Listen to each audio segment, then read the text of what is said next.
Beshem Hashem Naaseh V'Natzliach, ce cours-là est un cours pour les messieurs. Je vais dire exprès certains mots en hébreu. C'est mieux comme ça. Même parmi les messieurs, il y a des gens qui vaut mieux qu'ils comprennent pas ce que je vais dire maintenant.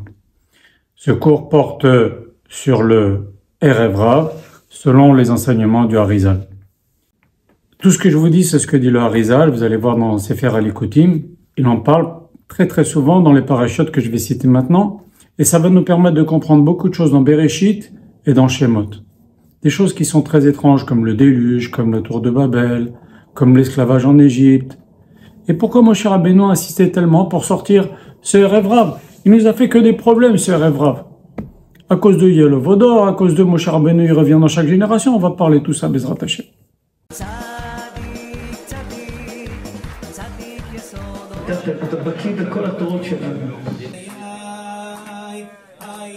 Il faut savoir une bonne chose, que la faute d'Adam Arishon, ce n'est pas seulement d'avoir mangé le fruit. Adam Arishon, je vous le fais en super résumé. Adam Arishon s'est séparé de sa femme après avoir fauté, il était tellement amer, il s'est séparé de sa femme pendant 130 ans. Et pendant ces 130 ans-là, il s'est mis dans un fleuve, il était plein de contrition. Il est dans ce fleuve pendant 130 ans, il regrette, il a fait une faute catastrophique, il a porté la mort dans le monde. Seulement, forcément, 130 ans, sans connaître sa femme, Adam Arishon, pendant ces 130 ans, Ashervat Zera Levatala, et qui récupère ce Zera?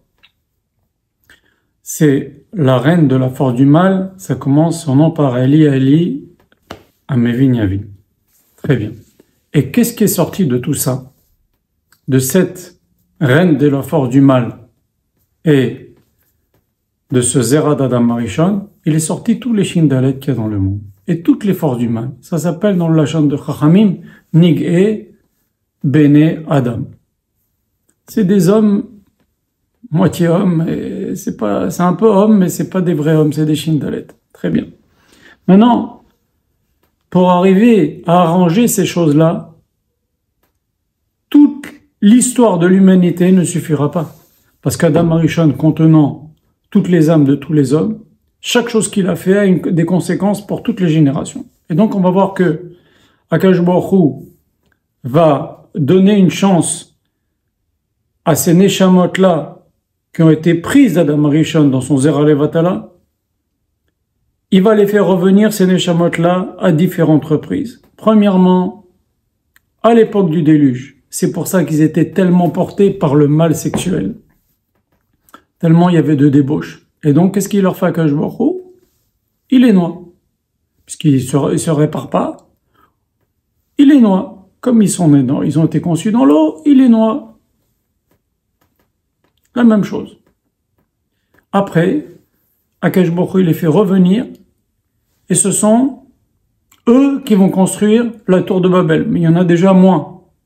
Ils ont subi, ils ont puni, ils ont une certaine capara pour une partie d'entre eux. Il y en a déjà moins qui vont se reconstruire la tour de Babel. Et Akadosh Baruch Hu les disperse dans le monde, c'est leur punition. Très bien.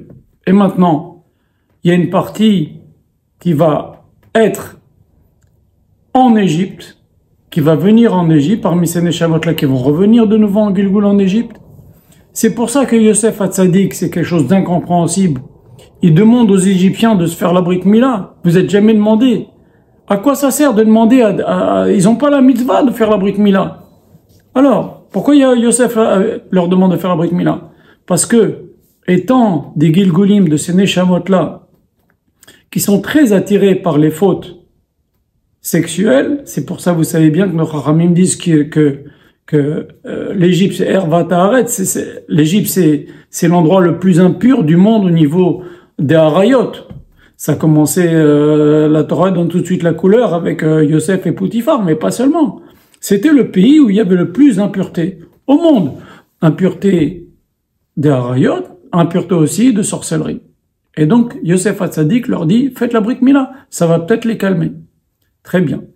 Ils reviennent en Gilgoul, ces Neshamot, encore une fois, à l'époque où les Juifs sont en Égypte. Et voilà qu'est-ce que dit Paro? Noyez les enfants.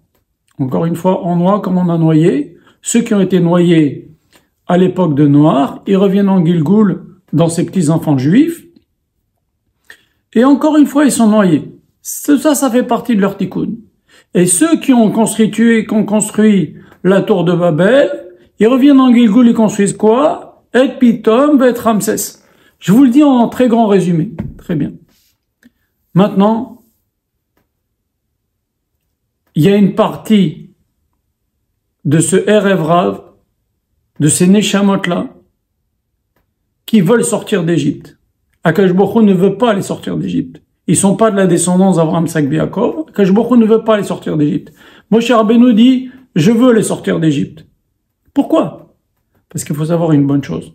Moshe Rabbeinu, comme Yaakov Avinu, c'est les Gilgulim d'Adam Arishon.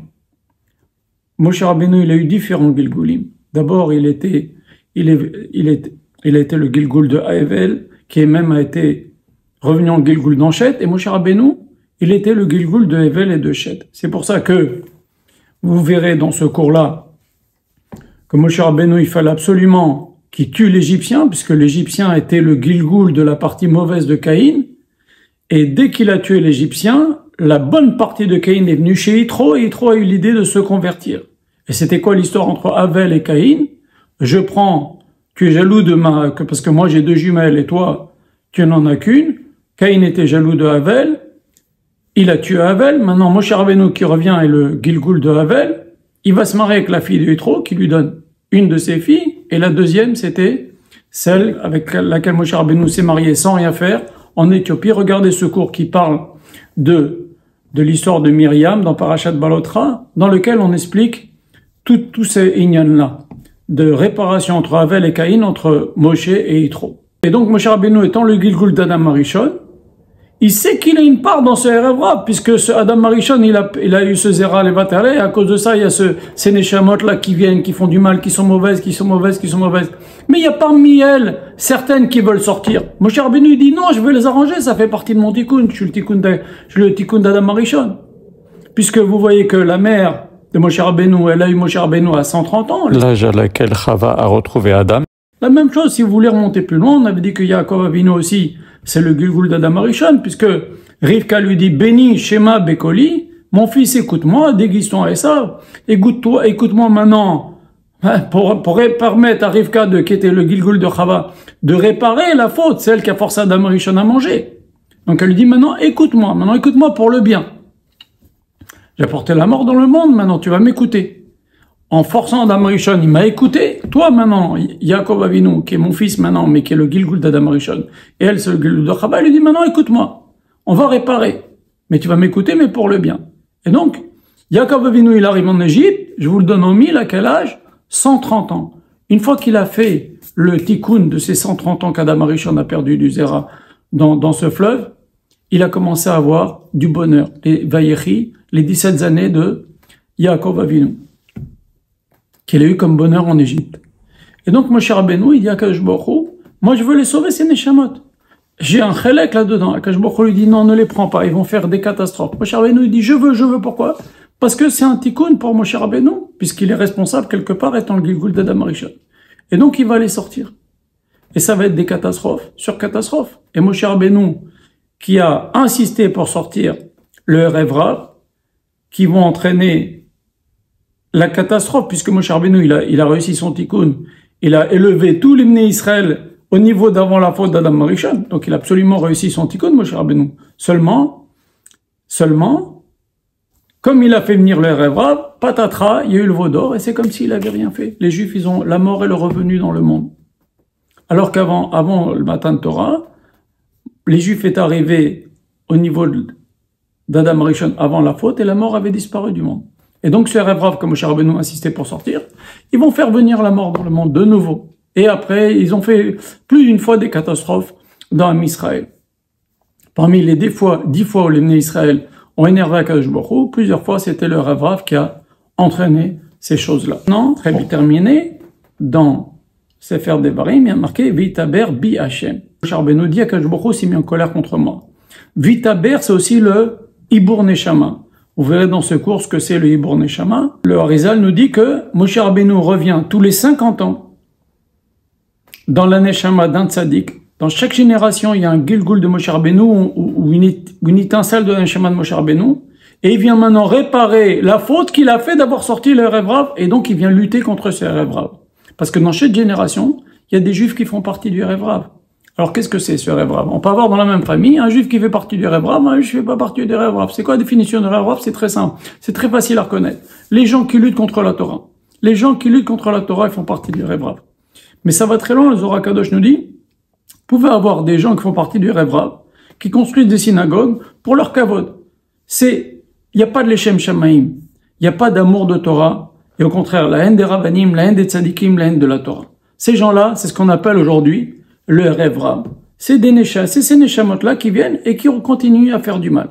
Et donc Moshe Rabbeinu, il vient tous les 50 ans, et il vient et vas-y, par les luttes contre ces gens-là qui font du mal, il aide l'Ibn Israël à résister à l'influence de ces gens du Erev Rav. Donc maintenant, on a compris ce qui s'est passé dans Bereshit, déluge, tour de Babel, Yaakov, Rivka, il descend d'Égypte à 130 ans, la mère de Moshe accouche à 130 ans, Moshe Rabbeinu fait le tikkun d'Adam Rishon et de Havel, avec Yitro, et il sort le Erev Rav, et on a vu ce que ça a donné, et maintenant Moshe Rabbeinu, dans chaque génération, il y a un nitzut, une étincelle de Neshama de Moshe Rabbeinu, qui vient pour essayer de aider les Juifs à résister contre cette mauvaise influence du Erev Rav. Donc, je vous l'ai fait en super ultra résumé. L'Orizal parle énormément de ça. C'est quand même quelque chose qui est important à savoir pour les gens que ça intéresse, qui sont intéressés par la Torah Tassod.